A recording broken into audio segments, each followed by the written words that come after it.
Hi, it's Govinda Singh 1984.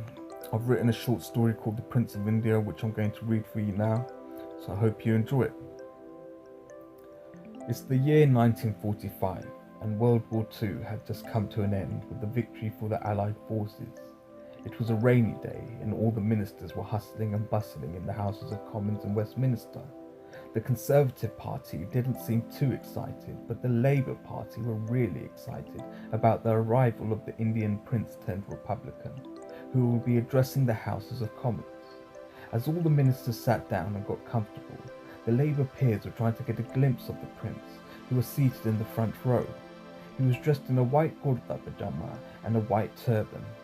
As everyone went quiet, the prince was introduced to the house, where he finally stood up and addressed the Houses of Commons. He went on to say in a very polite and formal manner, "Right Honourable Gentlemen and Right Honourable Gentle Ladies, I would like to begin with the late Queen Victoria of the House of Hanover. In 1837, after her father had died, Victoria became the Queen at the age of 18, thus the beginning of her reign.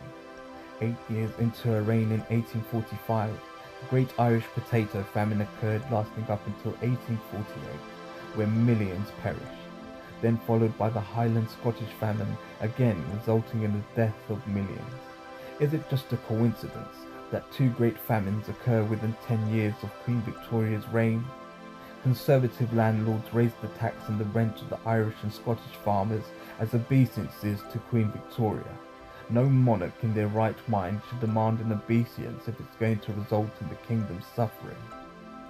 The Conservative side of the Commons started booing, yet were told to pipe it down so the prince could continue. After the two famines in Britannia and the 1857 mutiny in India, a rebellion against Conservative Party rule was brutally crushed, and many thousands were killed by Indian mercenaries known as the Sepoys, who were hired by the British Conservative Party to carry out their dirty work, and that was to overthrow the indigenous princely states. I, Mr. Singh, formerly known as Maharaj Singh of Rajput Punjabistan, renounce my claim to the throne for the best of the Republic. If a republic is what the kingdom wants, then a republic is what we shall be, ending my claim to receive a privy purse, and so here I am, a common man. But I would just like to make clear, I and my peers are deeply impressed by the scientific findings and technological advances pioneered by the British scientists and engineers, that I and my peers would gladly enroll our children into British co-governed schools throughout India, setting aside a percentage of our nation's economy for the British Education Board, which will naturally strengthen Britannia's economy. Whereas the Conservative Party oppressed our indigenous education system, we would add the British physics, chemistry, biology and engineering studies alongside our indigenous curriculum. Also, the railway is much needed for the progression of India's future. We are just not happy with how the Conservative Party went about it. The Conservative Party committed war crimes and genocided not just our Indian nation in regards to the Jallianwala Bagh massacre in 1919, the Chelmsford Crawling Order in Amritsar, and the Bengal famine in 1943, but also genocided our comrades in the African Union and the Republic of China ROC Boxer Rebellion. Also, the Mau Mau uprising in Kenya and the South African Boer War, where African defenders were brutally crushed and put into concentration camps. The list is endless of the atrocities committed. That's why we, the Azad Hind Fauj, the Free India movement, did not support the Conservative Party's war efforts in mainland Europe and across the world. Resentment is brewing in India, and Indians are uprising against all British establishments. We appeal for peace. We are here today to expose Victoria for the terrible she truly was, and we are here to demand all Conservative Party viceroys and governors leave India immediately.